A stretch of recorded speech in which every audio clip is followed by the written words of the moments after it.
E no programa desta quarta-feira nós vamos falar sobre a enurese noturna, o famoso xixi na cama, que é um problema que está ligado a diversos fatores e pode gerar consequências até de nível emocional. Para falar melhor sobre o assunto, eu estou com a nefrologista infantil Maria Cristina de Andrade, que já está na linha conosco. Doutora Maria, boa tarde. Boa tarde. Obrigado por seus ouvintes. Obrigado por nos atender, viu? Bom, esse é um problema comum entre as crianças, né? O xixi na cama, né? Que é conhecido aí como a enurese noturna, né? Por que isso acontece, doutora? Então, assim, existem vários fatores. É assim, uma condição multifatorial.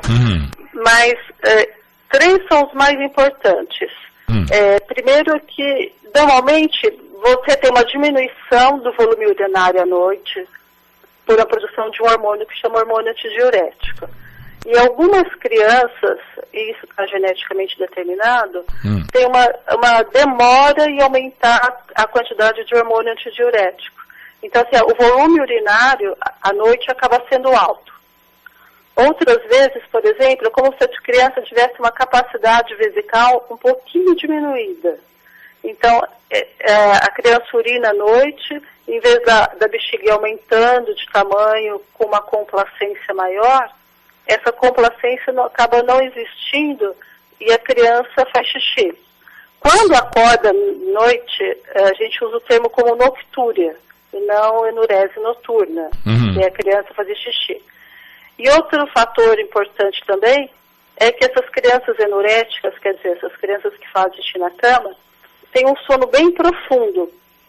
Então elas não conseguem despertar, não conseguem perceber que a bexiga está ficando cheia, levantar e fazer xixi na cama. Certo. Então esses são os três fatores principais. Agora, existe também a questão emocional, por exemplo, algum trauma que a criança pode ter tido? Pode sim. Separação dos pais, briga na escola. Então, assim, o fato da criança fazer xixi na cama pode ser como se fosse uma demonstração que algo não está indo bem na vida dela. Tá? Mas, assim, acho que o que é mais importante a gente saber em relação às crianças é que a grande maioria das crianças, 85% mais ou menos, deixa de fazer xixi na cama por volta dos 5 anos. Tá? Então, até os 5 anos, a gente aceita como sendo um fator normal, né? Agora, aquelas crianças, por exemplo, que já tinham controle por mais do que 6 meses, que não faziam mais xixi na cama, e começam a fazer xixi na cama, aí você tem que prestar atenção porque alguma coisa anormal está acontecendo, tá? Então, se é uma criança que tornou-se diabética, ou com doença renal crônica, ou pode ser algum problema emocional que os pais não conseguiram detectar, né? Até na forma de abusos, né? Então, aí a gente tem que ficar assim, mais vigilante e pesquisar com mais profundidade. Agora, doutora, me diga uma coisa, existe algum tipo de classificação, por exemplo, mais grave ou menos grave? Classificar principalmente assim, primeiro, em relação à enurese noturna monossintomática? Sim. Então, assim, o que a gente tem que classificar principalmente assim, primeiro, se é somente noturna, ou se a criança tem perdas diurnas também ou não, tá? Se for monossintomática, quer dizer, a criança só faz xixi na cama à noite, nós temos que ver o padrão miccional. Tem criança que faz xixi 1 ou 2 vezes em grande quantidade. Outras fazem várias vezes em pequenas quantidades. Isso é importante por quê? Porque vai direcionar o tratamento. Tá? Então, por exemplo, uma criança que faz bastante xixi, que o volume urinário é alto, muitas vezes a gente tem que entrar com o hormônio diurético, para diminuir o volume urinário. Certo. E agora, assim, é importante que os pais saibam que a criança não faz xixi na cama porque quer. Tá? Então, muitas vezes os pais acham que é birra, que a criança muito dorminhoca, alguma coisa. Ela é incapaz de acordar. Então, ela vai precisar de uma ajuda se isso for um problema para a criança. Seja um problema físico ou emocional, mas existe algum problema, né, doutor? Existe algum problema. Certo. Exatamente. Até porque antigamente eu lembro que os pais até castigavam a criança, né, por causa disso, né? Castigam, batiam, ainda tem criança que apanha por conta disso, né?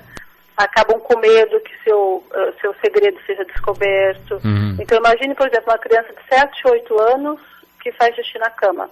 Então, se os amiguinhos descobrem, é um transtorno. Sim. Muitas vezes tem que mudar de escola, porque assim, não aguenta a pressão das outras crianças, na verdade. E hoje em dia, as crianças muitas vezes vão acampar, vão dormir fora na casa de amiguinhos. Então, já não podem, porque não faz xixi na cama, é um fator restritor, né, da vida social da criança. E a partir do momento que a mamãe e o papai identificarem algum problema, a procura de um profissional imediata, né, doutora? É imediata, porque tem tratamento, lógico. E do tratamento, vamos falar do tratamento, doutora. O que é que pode se fazer? Tá, então esse tratamento vai desde medicamentos, tá, como o uso do hormônio para diminuir o volume urinário, o uso de algumas medicações para aumentar a capacidade vesical, o uso de alarmes para condicionar a criança. Então, assim, quando a criança faz xixi, dispara um alarme, tá? E aí a mãe tem que estar próxima para ajudar a criança a ir ao banheiro, tá? Então, você condiciona a criança a partir do momento que ela passa a sentir quando a bexiguinha está cheia, tá? E, além disso, a gente começa sempre com condicionamentos tranquilos, assim, tipo, aquele calendário de, se a criança não faz xixi, começa com estrelinhas, né? Se faz xixi, põe nuvenzinhas. Então, começa a condicionar a criança, tipo, 3, 4 noites secas, um brinquedinho para a criança. Então, sempre reforço positivo. Noites secas é igual um brinquedo. Existe algum horário limite para tomar líquido, por exemplo? A criança pode tomar líquido até tal hora? Existe isso? Tá, então assim, o que a gente faz? A gente aumenta a quantidade de líquidos durante a manhã, tem que tomar bastante. À tarde é relativamente liberado. À noite já diminui a ingestão de líquidos. E o ideal é que 2 horas antes dela ir dormir, ela não tome mais líquido, tá? Porque o que vai ser ingerido vai ser filtrado e transformado em urina, em xixi. E aí ela vai fazer xixi à noite. Sim, aumenta a possibilidade de ela fazer o xixi à noite, né? Com certeza. Se ela tomar líquido 2 horas depois, né? Próximo da hora de dormir, digamos assim. Próximo da hora de dormir. É verdade. Tá é aí. como nós. É verdade. Se vai numa festa e toma bastante líquido, muitas vezes a gente tem que acordar à noite para ir urinar. Sim. A criança, a mesma coisa. Às vezes ele toma mamadeira ou toma líquido antes de dormir, vai aumentar o volume urinário. Como ele não consegue acordar, ele vai fazer xixi na cama. Ele faz na cama, é verdade. Exatamente. Tá aí, nós conversamos, eles pode ter um Cristina de Andrade, ela que é nefrologista, né, falando sobre esse xixi na cama aí, que às vezes pode ter um problema escondido aí, camuflado por trás, bem maior do que a gente possa imaginar, né? Doutora Maria, muito obrigado pela sua entrevista e pelas dicas aqui no Viva Bem da Record. Eu que agradeço. Uma boa tarde. Boa tarde. Boa tarde.